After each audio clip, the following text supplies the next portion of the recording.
তো সেই টেকনোলজি গুলো নিয়ে আমাদের প্রত্যেকটা জিনিস আমাদের মাথায় রাখতে হবে। এগুলো যদি খাতায় থাকে তাহলে হবে না ভাই। প্রত্যেকটা জিনিস কোথায় থাকতে হবে?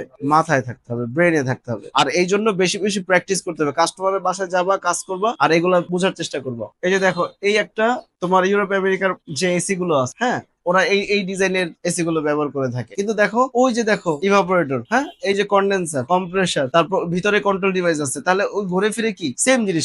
কিন্তু ডিভাইসটা দেখো, এখানে ডাক্টের মাধ্যমে বাতাসটাকে সার্কুলেশন করা হয়েছে। দেখো ভালো করে দেখো, এই যে একটা বক্স দেখা যায় না, এই বক্সটা টিনের বক্স, শীটের বক্স, এটাকে বলা হয় ডাক্ট লাইন। ডাক্ট কাকে বলে? বাতাস প্রবাহের রাস্তাকে ডাক্ট বলে। মানে যেখানে বাতাস প্রবাহী হয় সেটাকে কি বলা হয়? ডাক্ট বলা হয়। এই সেম জিনিসটা কিন্তু এখানে ব্যবহার করতেছে। এখন আমি যদি ভাই মূল জিনিসটা বুঝি, বিদেশে গিয়ে আমি এসির কাজ করতে পারবো না। যেখানে থাকুক, আমার ফ্লোরের নিচে থাকুক, আমার বিল্ডিং এর নিচে থাকুক, আর বিল্ডিং এর উপরে থাকুক, আর ছাদে থাকুক, আর সাইডে থাকুক, আমি মূল কাজটা কি বুঝি কিনা। যদি মূল কাজ বুঝি, আমার জন্য ওকে। We are from